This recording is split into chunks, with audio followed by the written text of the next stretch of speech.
I mean, wow, that was just absolutely breathtaking from Sporting Lisbon and Ruben Amorim. Absolutely destroyed Man City by 4 goals to 1. And in today's video, we're going to be analysing the performance, looking at the small little tactical things that Amorim included and how pretty much he destroyed Pep Guardiola. But if you are new here, please, could you hit the subscribe button and hit that like button too? It will be greatly appreciated. But let us just start 2 minutes in. I know Manchester City scored 4 minutes in, but I just want to focus on the shape of Amorim.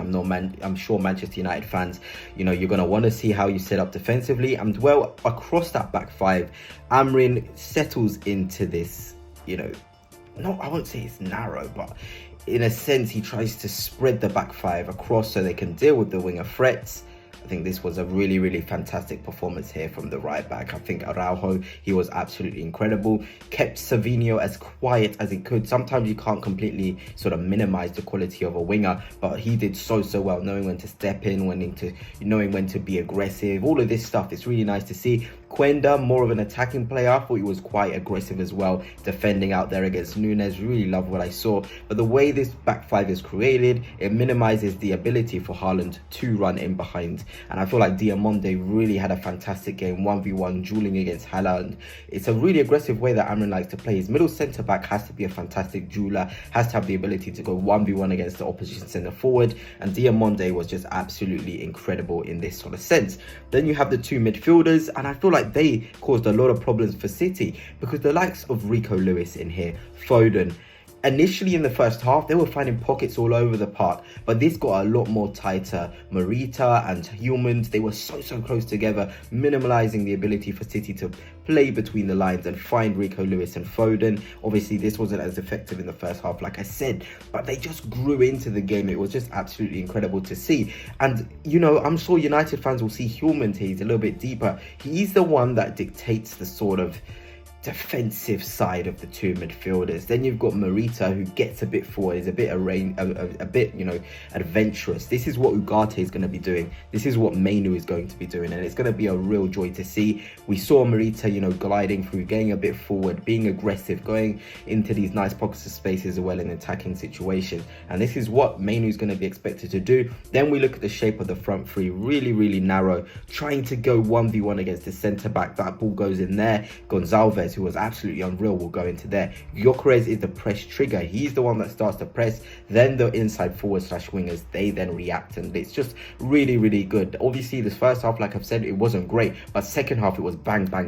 Didn't give City time to breathe. It was brilliant from Amorim. Manchester City could not live with some of the aggressive pressing that Amorim's side did, and it really forced a lot of errors from City. In this instance, the error wasn't forced, but you can just see the idea. Humans here is looking after Foden, but he has the ability to pounce on Savinho. Then you've got Gonzalez, the one that is pressing Mateo Kovacic. This was absolutely incredible to see. Really wanting to get tight. Then Gyökeres, he has the ability to go left or right. This is all due to the 3-4-3 system. It allows this fluidity in the press, the rotational press as well. You almost have players who are not in their preferred position, but they know, okay, somebody needs to be in this zone when we're pressing. You've got Trincao here looking after Gavardio, Morita, he can go for Bernardo. So every single City player here is marked, and this is where Kovacic probably is one of the best at being press resistant. Today he wasn't greatest, but in this particular moment, he managed to find a little ball into this zone. But ideally, Amorim's men, they press so well here. They should be retaining the ball and getting possession.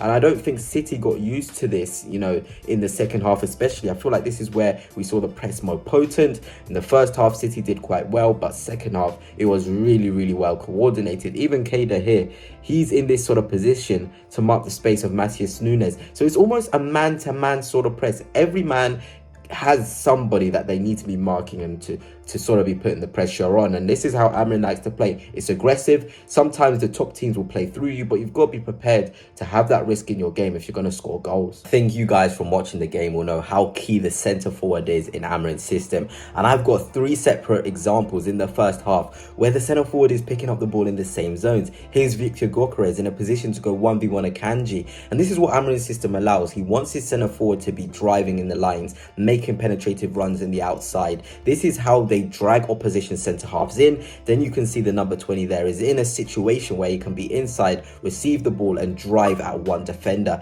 It really is clever stuff from Amorim. It's just his fluid system allows this. This wasn't even just once this happened. Again here, Gyökeres faced 1v1 in the channel. Maybe he could slide a ball there inside Rico Lewis. That was probably the better option. He didn't go for it. But this is what Amorim's system allows you as a centre forward, and this will be Højlund. This certainly will be Højlund. I think he'll be world class at it. He'll be running those channels, getting in situations like this. And because he has a left hand side bias and he's left footed, this ball from Højlund will be a lot easier to do. Gyökeres isn't left footed naturally, so he couldn't really put that penetrative ball into the space of the attacker. But someone like Højlund will regularly be able to find these balls, and Manchester United will be in business under Amorim. That's not even it. You want it from the right hand side, you can get it from the right hand side. A lovely ball into the channel by the right centre half. Look who's running onto it, ready, attacking the spaces. Look at the back post area. There's somebody there, central sort of area, somebody there. He wants to dominate every zone of the attacking third. There's always going to be someone holding the width. There's always going to be somebody running the channels. There's always going to be somebody holding the central areas to, keep the centre halves occupied. And this is what I love about Amorim. He always wants to be dominant in separate zones in his attacking play, and this is going to make him so exciting for Manchester United in the Premier League. And they're certainly going to score a lot of goals, and Højlund is going to have a lot of fun in this system. This is why I don't get when United fans say they want Gyökeres, because I feel like Højlund is just going to thrive. He's younger, he's quicker, he's hungrier, and he just needs to get that maturity in goal scoring areas, and he'll be a hit for sure under Amorim.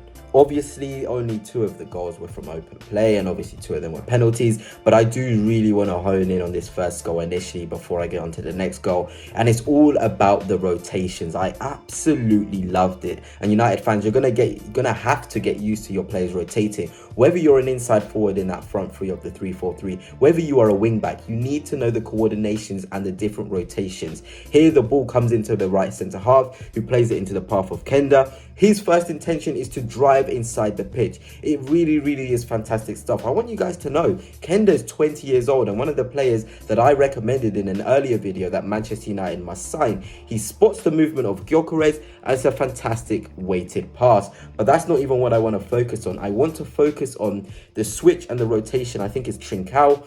He understands, okay, my wing back has come inside, so now I know I'm a wide forward, I play in that front three, but I've got to understand I then go and hold the width. They are all connected in one way.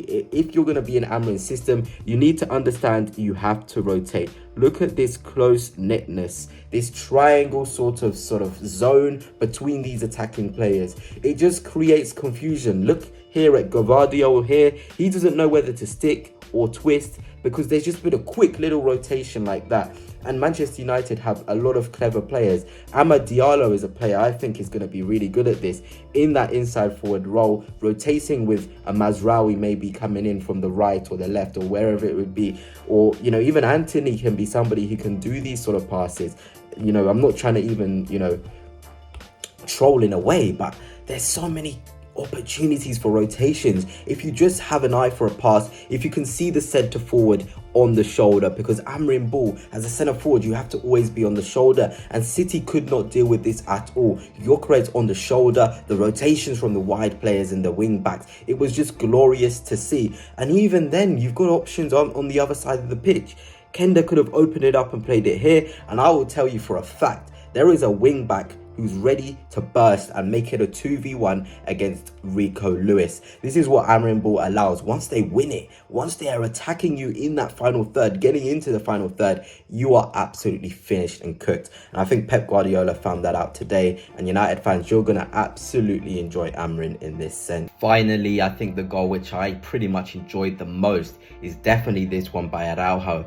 And it is just because of again, the rotations that Amorim's system allows. It is a beautiful thing. If I were to tell you this here is the right wing back, here behind the right wing back is the right winger. I'm even going to write it down here. Right wing back, the right winger. If I was going to tell you this in the left wing position is the striker, and the one running in on goal here is the right wing back, and then the one that's playing the ball into the right wing back is the left winger. This is what Amorim's system and Amorim ball is all about. It doesn't matter where you're put on paper, you have to have the ability to rotate. And this is why we see, often attacking players playing that wing back role, especially Kenda here, initially an attacking player, attacking, winger. He's playing right wing back because he's expected to be able to rotate with Trincao and get into these forward areas and be comfortable. Araujo is a more defensive sort of wing back, but he's able to get into these zones. Sorry, I said right wing back. He was the left wing back in the game, but he was able to get into these zones and be comfortable as well. His finish was absolutely fantastic, but you cannot just help but be happy to see this sort of thing. I don't think, United fans watching Ten Hag ball can say there was a sequence or a time where there was constant rotations where you would find your right wing back popping up in here. I know Dalot would make a lot of darting runs, but I think that was the sort of system. It wasn't built around the system, but more around Dalot's intelligence to get into these forward areas. And I feel like Dalot can be in these Araujo situations and be comfortable, as do I think, Diallo, whoever, Garnacho. I think United players can do this. But another thing we're forgetting about what made Amorim's system so good and why they were so good against Pep Guardiola's men tonight was because they ran and ran and ran. They were covering for each other. If the left wing back was out of position, the left winger would come in and cover. If the centre forward was out of position, the right winger would drop into the centre forward position and the centre forward would then drop into the left winger position. There was just this constant mission mash. This is what the top coaches enable their players to be comfortable, to fight for them, to wanting to be in these uncomfortable sort of zones, because ultimately they want to win the game of football. And out there today, Pep Guardiola truly got outclassed in terms of the rotations on the pitch, the energy shown by Sporting Lisbon, and just the pure telepathy between the players to know when they cover, when they drop, when they get into this area, how they finish. It was a really great performance from Amorim's men.